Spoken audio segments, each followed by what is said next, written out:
Bom dia, professor. Vamos iniciar agora um trabalho de embriologia do sistema genital. Nossos componentes serão Raíssa Holanda, Sara dos Santos, Victor Kevin e o Aldemiro Henrique. Agora o Aldemiro vai explicar exatamente o desenvolvimento genital masculino. Então, professor, eu vou começar falando um pouco sobre o desenvolvimento da cloaca para a gente ter um pouco da introdução da parte da uretra. A cloaca, ela é delimitada pela membrana cloacal, formada pela ectoderme e pela endoderme, e a porção posterior se comunica com o intestino primitivo e a porção anterior ela se comunica com o antigo alontóide. Em volta da quarta ou sétima semana da formação, há a formação do septo urogenital, que é esse daqui. Esse septo, ele vai dividir a parte anterior da parte posterior. A parte posterior vai formar o seio urogenital, a parte anterior vai formar o seio urogenital e a parte anterior vai formar o seio urogenital e a parte posterior vai formar o seio retal. Depois que o septo divide essas duas regiões, não há mais a membrana cloacal. Há a membrana urogenital e a membrana retal. E esse seio urogenital que foi formado, ele será dividido em três partes: a vesical, a pélvica e a fálica. Mas como se trata da formação do da uretra masculina, eu vou dar prioridade à parte pélvica e à parte fálica, já que a parte pélvica ela vai formar a uretra prostática e a parte fálica vai formar a uretra esponjosa ou peniana. Agora eu vou falar um pouco sobre o desenvolvimento da uretra em si. O epitélio da maior parte da uretra ela é derivado da endoderme do seio urogenital. A pele do pênis é formada pela ectoderme epidermal da superfície. E esse ósseo da uretra, ele é formado pelo mesmo epitélio que reveste o pênis. Então, logo, a parte distal da uretra na glande do pênis é derivada de um cordão sólido de células ectodérmicas que crescem a partir da extremidade da glande e se une com o restante da uretra esponjosa. Então, consequentemente, o epitélio da parte terminal da uretra é derivado da ectoderme da superfície e o restante da endoderme do seio urogenital. O epitélio da maior parte da endoderme, como eu falei, é do seio urogenital. E o tecido conjuntivo do músculo e o músculo liso da uretra, em ambos os sexos, são derivados do mesênquima esplênico. Outra coisa que eu posso apontar é que do, no final do terceiro mês, o epitélio da uretra prostática começa a proliferar e forma vários brotamentos que penetram o mesênquima circunjacente, e no homem, esses brotos vão formar a próstata. Aí, a gente tem a formação da próstata com a uretra da parte prostática, a uretra membranosa e a uretra da parte esponjosa ou peniana.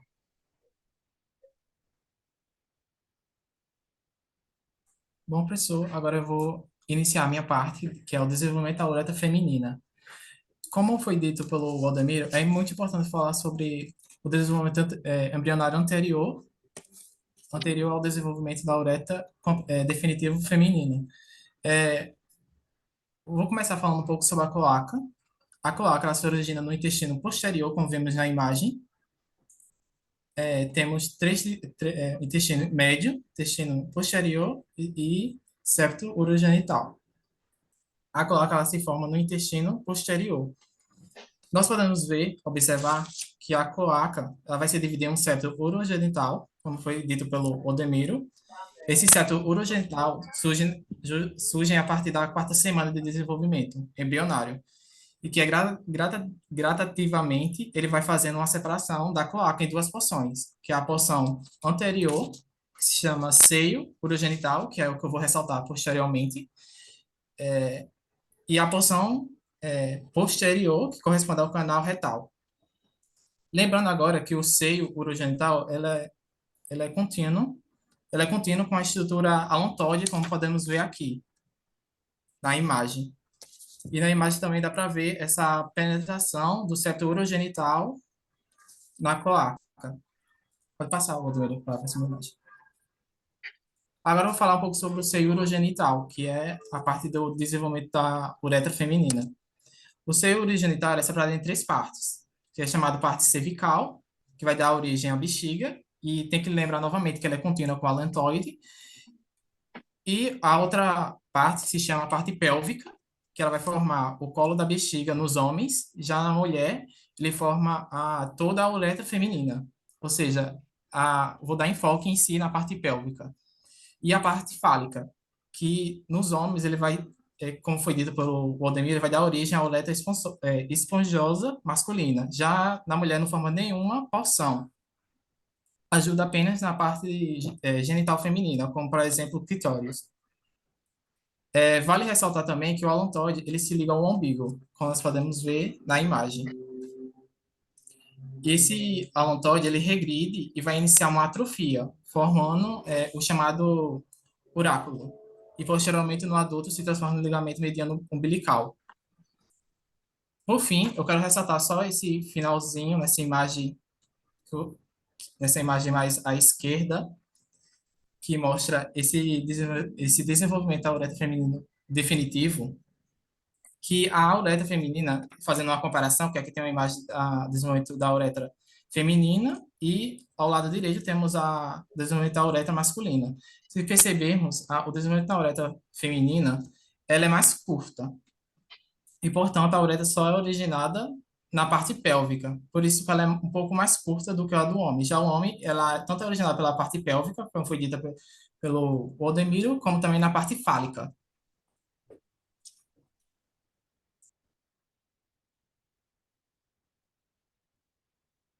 Eu vou falar um pouco sobre a hipospádia.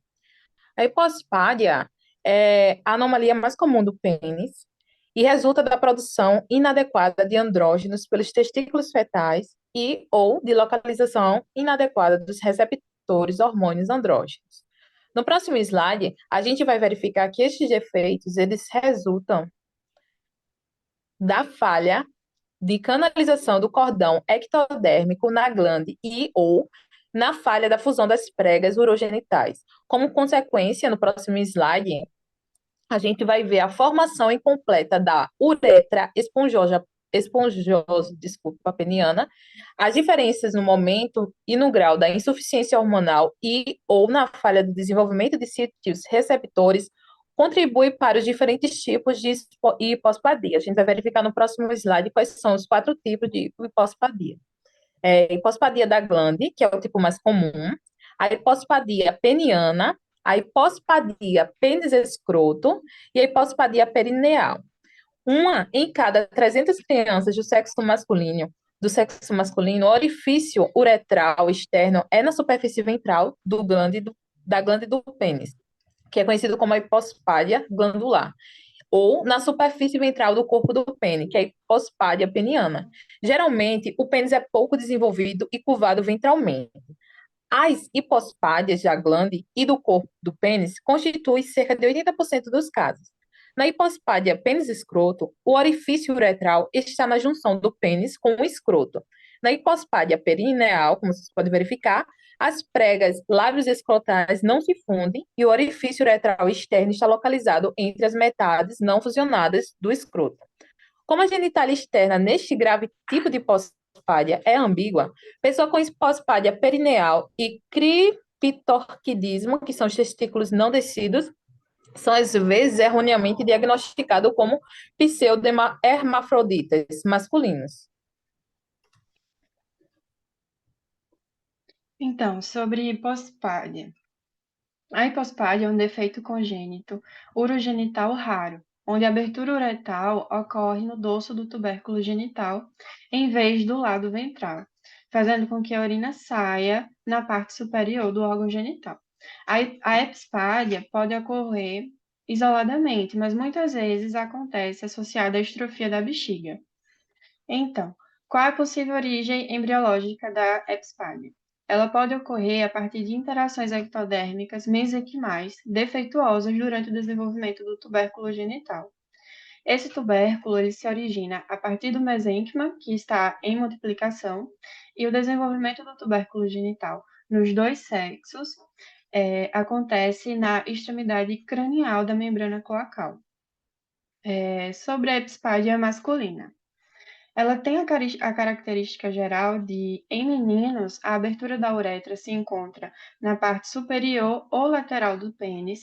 A epispádia masculina também pode ser classificada de duas formas: epispádia distal, quando a abertura normal da uretra se encontra perto da glande, e epispádia total, quando a abertura da uretra se abre desde a base do órgão masculino e forma uma fenda até a ponta do genital.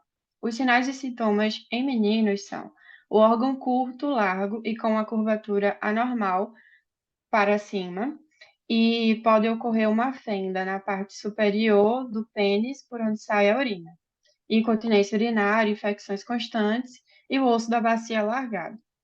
Já a epispádia feminina é muito rara e se caracteriza pela abertura da uretra junto ao clítoris, acima de grandes lábios.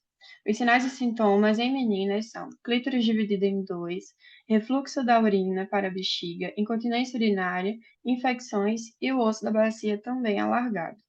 Em meninas, o diagnóstico é mais difícil que em meninas. Quanto ao tratamento. Para os dois sexos, o tratamento para epispádia é cirúrgico e é um tratamento que visa a correção do defeito nos órgãos genitais. Então, no caso dos meninos, a cirurgia tem por objetivo colocar a abertura da uretra no lugar normal, corrigir a curvatura do pênis e manter a funcionalidade do órgão. E já nas meninas, a cirurgia visa colocar a abertura da uretra no lugar normal, reconstruir o clítoris e corrigir a incontinência urinária, que é bastante comum. O tratamento cirúrgico deve ser realizado ainda na infância. E quanto à incidência, atinge um menino em aproximadamente 120 mil nascidos, e em meninas é ainda mais raro, atingindo uma a cada 484 mil nascidas. E a seguir estão todas as nossas referências para esse trabalho. Então é isso, professor. Obrigado. Obrigada. Obrigado, professor.